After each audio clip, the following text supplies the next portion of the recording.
Hello friends, आज का हमारा टॉपिक्स है फाइनेंशियल प्लानिंग्स। आज जो मार्केट या जो करंट सिनेरियो चल रहा है मार्केट में, फाइनेंशियल प्लानिंग्स जो कि बहुत ही इम्पोर्टेंट और काफ़ी मतलब क्या कहोगे, इम्पोर्टेंट हमारे एस्पेक्ट है फ्यूचर्स और वेल्थ क्रिएशन में।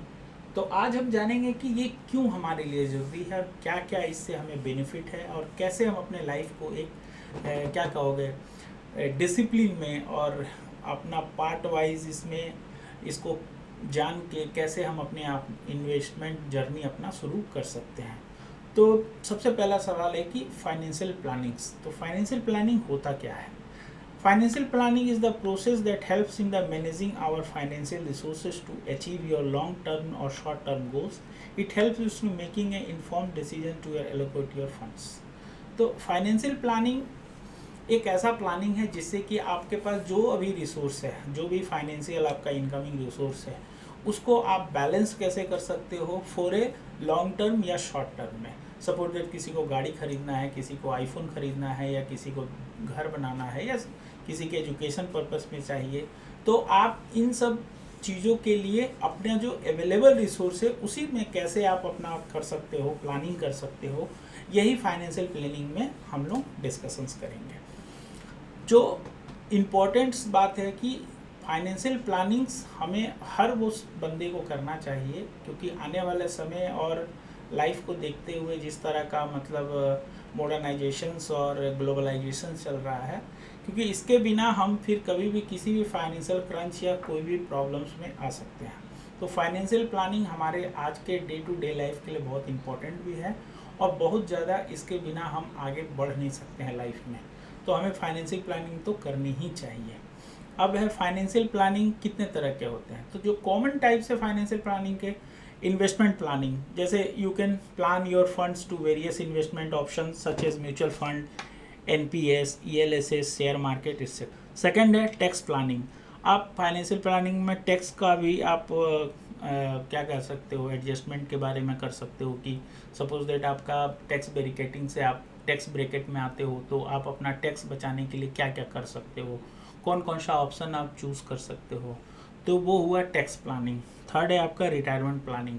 अब आप मान लो एक एज, सर्टेन एज के बाद आप रिटायर हो जाओगे, तो फिर आप कैसे अपने लाइफ को मतलब बेयर करोगे, आपका फ्यूचर क्या गोल है, तो इन सबों के लिए भी आप फाइनेंशियल प्लानिंग करोगे। फोर्थ है आपका बजटिंग। कभी भी कोई भी फाइनेंशियल प्लानिंग करते हो तो आप बजट करते हो। एक्स मनी है तो आप एक्स में आप कुछ पार्ट अपना वो मतलब फूड एंड बिवरेज के लिए रखते हो, कुछ आपका रेंट या लिविंग के लिए रखते हो, कुछ पार्ट फ्यूचर्स के लिए सेव करते हो। तो बजटिंग क्या है कि आपको एक मतलब होल शोल एक मतलब आपको एक पॉइंट ऑफ व्यू देता है कि आप कैसे अपने को फाइनेंशियल अपने को एडजस्ट करते हो अपने रिसोर्सेज को। फिफ्थ है इंश्योरेंस का प्लानिंग करना। अब फ्यूचर में या मान लो मेडिकल का लेके आप मतलब प्लानिंग करते हो कि भाई मान लो कोई तरह का इंश्योरेंस से रिलेटेड या मेडिकल से रिलेटेड इशू हो गया, तो आप वो इंश्योरेंस ले सकते हो। प्लस टर्म प्लान लेते हो, जिससे कि मतलब मान लो आपको कुछ हो जाए तो आपके बैक सपोर्ट में फैमिली के लिए कुछ आप करना चाहो, तो इंश्योरेंस का प्लानिंग भी आप फाइनेंशियल प्लानिंग में ही होता है। छठा है education and funding planning. Suppose that आपका बच्चा है, बड़ा हुआ, हायर स्टडी के लिए जाना है, तो उसे पैसे की ज़रूरत है, तो पैसा कैसे होगा, तो वो पैसा के लिए भी आप प्लानिंग कर सकते हो। सेवन्थ है स्टेट प्लानिंग। स्टेट प्लानिंग है कि क्या है कि जैसे मान लो आपके जीते जी आपके जाने के बाद आपके मतलब जो भी आपका एसेट्स है, जो भी आपका घर है, स्टेट है, उसको आप चाहो तो किसी और को आप देना चाहो, या कैसे आप मतलब क्या कहो तो बराबर बराबर बांटना चाहते हो, तो इसका भी आप प्लानिंग कर सकते हो। अब सवाल है कि हमें क्यों ज़रूरत है, what is the objective of financial plannings. तो setting up financial goal, it's help to identify your financial goals. These goals में include retirement, saving, buying, constructing of home, children education और मैरिज। तो आप अपना फाइनेंशियल गोल्स को आप अपने financial planning में क्या कर सकते हो, ऐड अप कर सकते हो, जिससे कि आपका आने वाले समय में जो भी आपका एक्सपेंस है या जो भी आपका गोल्स है वो कंप्लीट हो। सेटिंग अप फाइनेंशियल प्लान्स, आप फाइनेंशियल प्लान्स भी अपना ऑब्जेक्टिव में है फाइनेंशियल प्लानिंग का। Financial planning allow you to take action to achieve your short long term goals. It's lay down the various investment strategy you can use to achieve your financial goal, investment scheme that you can openly easily with any post office. तो financial goals और financial plans आप objective और financial planning में कर सकते हो। Financial planning importance and benefits. अब क्यों ज़रूरी है?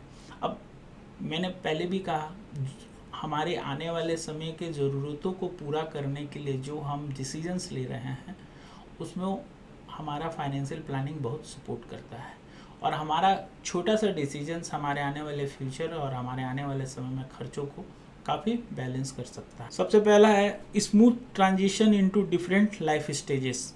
आप अपने लाइफ में जो भी चीज़ कर रहे हो या आने वाले समय में जो खर्च है उसको आप मेंटेन कर सकते हो, बैलेंस कर सकते हो। Help stay prosperous for emergency. कभी कोई इमरजेंसी आपके लाइफ में आए तो उसको आप टेकअप कर सकते हो। Help in calculating the right insurance cover. आप अपने लाइफ को कितना इंश्योरेंस कवर दे रहे हो, या आपका क्या फ्यूचर का क्या प्लान्स है, या आपको किसी तरह का इमरजेंसी हो तो क्या हो, इसमें कर सकते हो। बेटर टैक्स प्लानिंग कर सकते हो। आप अच्छा टैक्स, जो भी आपका टैक्स ब्रैकेट में आते हो उसके अकॉर्डिंगली आप टैक्स को सेव करने के लिए जो भी कर सकते हो वो कर सकते हो। बॉटम लाइन ये है कि आज के डे टू डे लाइफ में फाइनेंशियल प्लानिंग्स सबके लिए बहुत ही नीड्स भी हैं एंड रिक्वायरमेंट्स भी है। इसे हर कोई को करना चाहिए, क्योंकि इसके बिना आप अपने लाइफ या फ्यूचर्स के गोल्स जो हैं आपको सेट नहीं कर पाओगे, और कभी भी कोई भी फाइनेंशियल क्रंच में आप फंस जाओगे। और आप आज के समय में देख ही रहे हो, लोन लेना या मान लो कि ईएमआई चुकाना काफ़ी टफ जॉब है।